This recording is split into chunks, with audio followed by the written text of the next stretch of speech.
हेल' guys गरमनि थाखायनो दै नङाब्लानो थानो हाया आरो ओंखाम थोखामबो जानो हाया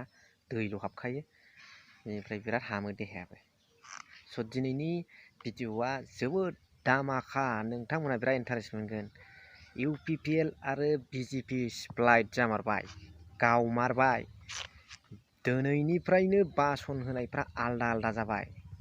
दिनै BJP जों UPPL जों NDA सरकार सालायदोंमोन ना BTC आव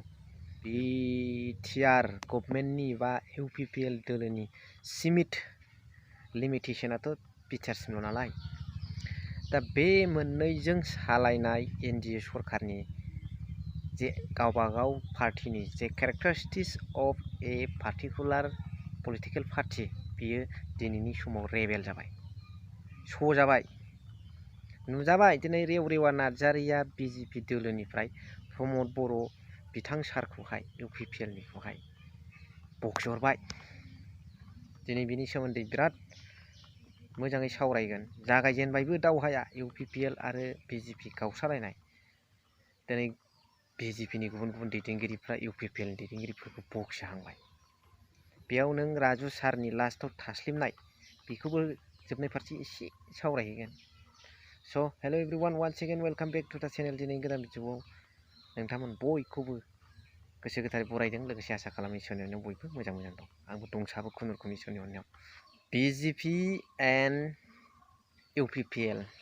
बे मोननैनि गेजेराव स्प्लिट जानाया दिनैनिफ्राय जागायबाय स्टार्ट्स फ्रम टुडे दिनैनिफ्राय बेनि सिगां बेखौ सावरायनायनि सिगां नैबे दुलाराय बर' फरायसा आफादनि गाहाय आफादगिरि मानगोनां दिपेन बर' सारखौ आं फंनैसो खोथा बुंनो सानदों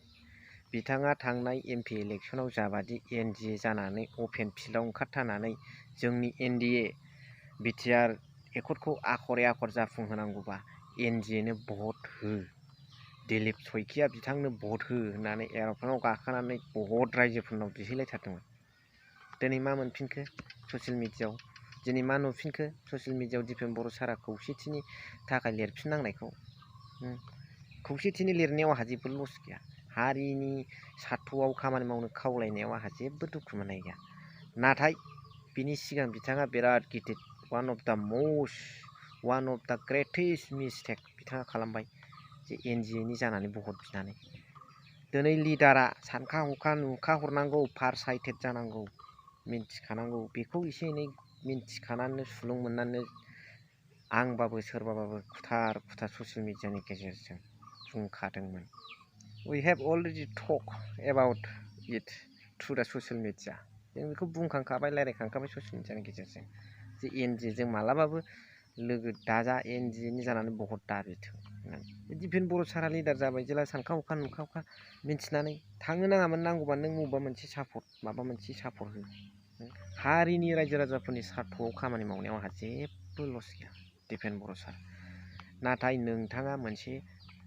गालिन हैबायना नोंथाङाथ' बुजिथारनांगौ NDA खौ दिनै मा नुनो मोनखो दिनै मानो गावस्रा जाखो दिनै मानो हारसिं गेलेजानो नागिरखो दिनै मानो हेफाजाब होथिया बेफोरखौलाय रिजनेल पलिटिकेल पार्टिखौ बोरो दिपेन बर' सार बेनि एन्सारखौ होग्रोदो नोंथाङा मानगोनां BJP नि EM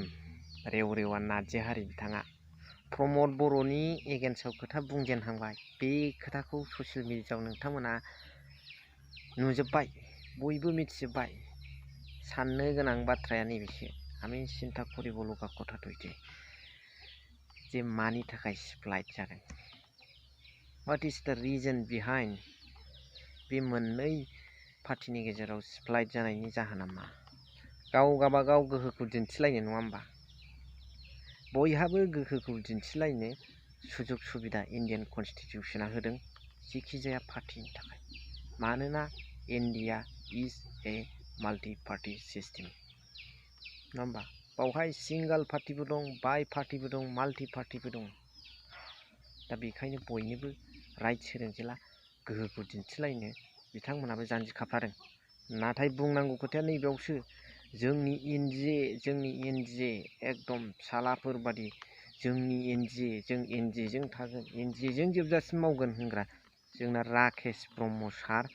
आरो उकिल मोसाहारि बिथांमोना फाथांखो बोरो जोंनि NDA आलाय बोरो दिनै मा नुनो मोनखो बाब सानस्लाबा हसिया बुजिस्लाबा हसिया नैबे सौहाखायानदां एथ'ग्राब आदर्श होबाय एथ'ग्राब एनडिएखौ गोजौ थुखोबाय बिराद हेफाजाब होबाय बुंनाय मानि मावना होदों जाथिनि लस जादोंना नोंनि पलिटिकेल पार्टिनि लस जादों बेखौ नायस्लाबाखै सानस्लाबाखै एनडिए थिननाय मानि मावना होदों एनडिए थिननाय मानि मावना होदों बिजेपि थिननाय मानि मावना होदों नाथाय दिनै मा नुनो मोनखो मानि थाखाय गावखो मानि थाखाय बखिलायनाय सोमजिखो मानि थाखाय हारसिं गेलेनो नारखो दिनै जोदला जाबाय राकेश ब्रह्म सार दिनै जोदला जाबाय बोरो नोंनि जोंनि एनडिए होननायालाय स' आं बेखिनिखौ बुंथ'बाय नेक्स्ट भिडिअआव रायज्लायबावगोन बेनिफ्राय नोंथांमोना मा सानदों गावबागाव अपिनियनखौ कमेन्ट्सनि गेजेरजों लिरना हरबानो जाबाय स' थेंक इउ फर वाचिं लाभ इउ